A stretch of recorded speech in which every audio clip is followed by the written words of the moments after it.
तो hello student, तो मैंने वीडियो के फर्स्ट पार्ट में इन दोनों समीकरण को संतुलित किया था। ठीक है, आप फर्स्ट पार्ट देख सकते हैं। ठीक है, तो अब इस सेकेंड पार्ट में हमको ये तीनों समीकरण संतुलित करना है। तो चलिए इसे संतुलित करते हैं। ये H2S जो है, देखिए यहाँ पे एरो लगा है।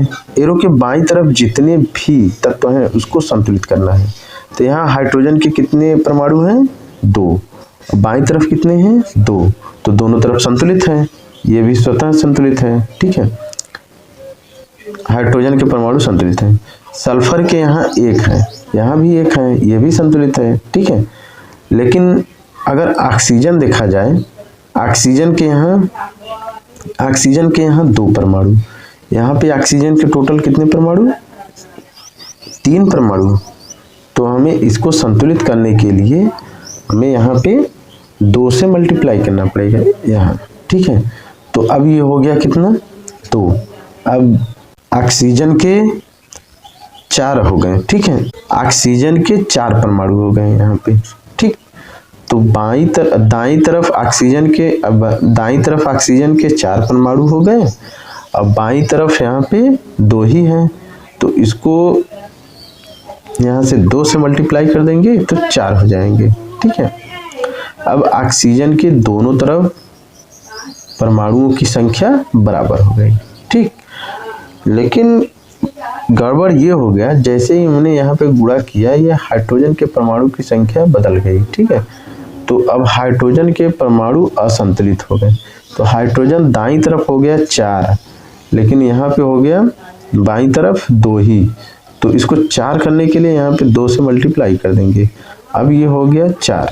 ठीक है, अब दोनों तरफ हाइड्रोजन के परमाणु की संख्या 4 हो गई। ठीक, हाइड्रोजन के परमाणु की संख्या इस प्रकार ये संतुलित हुआ। अब सल्फर को फिर देख लेते हैं।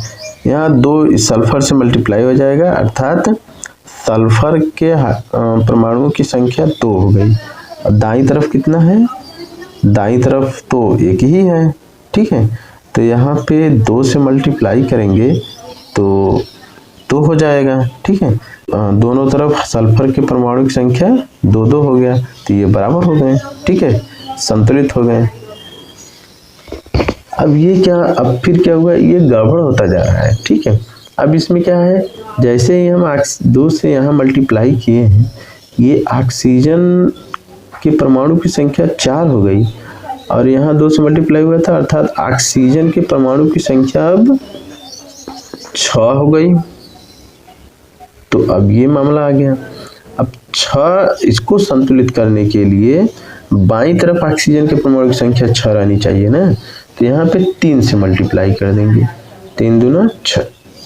ठीक है, ऑक्सीजन के परमाणु की संख्या 6 हो गई। ठीक है, इस प्रकार यह संतुलित हो गया। इस प्रकार यह समीकरण संतुलित हो गया। चलिए अब इस समीकरण को संतुलित करते हैं। देखिए, इसमें बाईं तरफ एरो जो है, इसके बाईं तरफ जितने भी तत्व हैं उन सभी तत्वों को संतुलित करते हैं।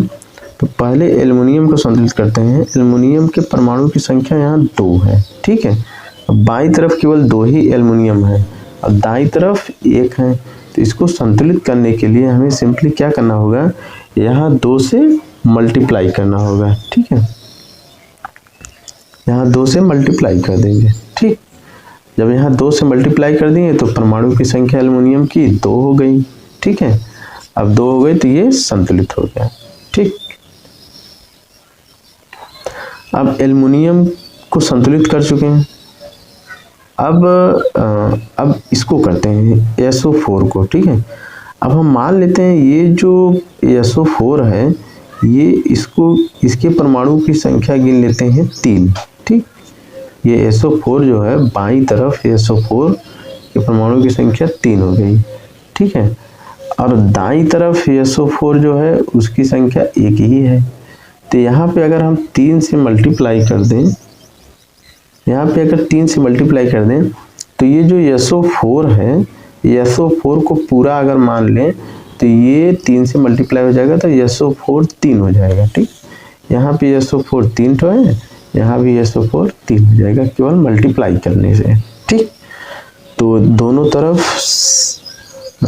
सल्फेट, दोनों तरफ SO4 जो सल्फेट है, सल्फेट दोनों तरफ 3 हो गए, तो ये भी दोनों तरफ बैलेंस हो गया। ठीक, अब देखते हैं बेरियम। ठीक है, ये जो बेरियम है, बेरियम के परमाणुओं की संख्या यहाँ बाईं तरफ देखते हैं 1 है। ठीक है, और दाईं तरफ कितने हैं? 3। ठीक, तो इसको संतुलित करने के लिए सिंपली बस यहाँ पे 3 से मल्टीप्लाई कर देंगे। ठीक है, तो यहाँ बेरियम के परमाणुओं की संख्या यहाँ 3 हो गई। अब दोनों तरफ बेरियम के परमाणुओं की संख्या संतुलित हो गई। ठीक है, अब क्लोरीन को जांच करते हैं। क्लोरीन 3 दूना 6। ठीक है, ये मल्टीप्लाई हो जाएगा 3 दूना 6।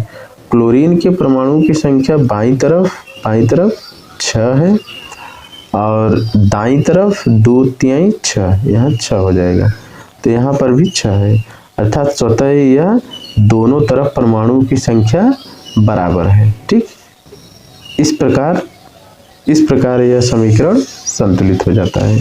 ठीक, चलिए अब इस समीकरण को संतुलित करते हैं कि यहाँ पे ये जो एरो है, इसके बाईं ओर के पोटेशियम के परमाणु की संख्या 1 है और दाईं तरफ भी 1 है, ये स्वतः संतुलित है। ठीक है, अब यहाँ हाइड्रोजन के परमाणु की संख्या 2 है और इधर यहाँ 1 है, यहाँ 2 है, 2 1 3 हो गए। ठीक है, तो बाईं तरफ हाइड्रोजन के परमाणु की संख्या 3 हो गई, लेकिन बाईं तरफ हाइड्रोजन के परमाणु की संख्या 2 ही है, तो यहाँ 2 से मल्टीप्लाई कर देंगे। ठीक है, तो 2 दूनी 4 यहाँ हो जाएगा, और यहाँ पे 4 करने के लिए यहाँ 2 से मल्टीप्लाई करेंगे, तो 2 एक बार इससे, एक बार इससे, एक बार हाइड्रोजन से, तो यहाँ पर 2 हाइड्रोजन हो गए, 2 यहाँ, तो 2 2 4 परमाणु हो गए हाइड्रोजन के।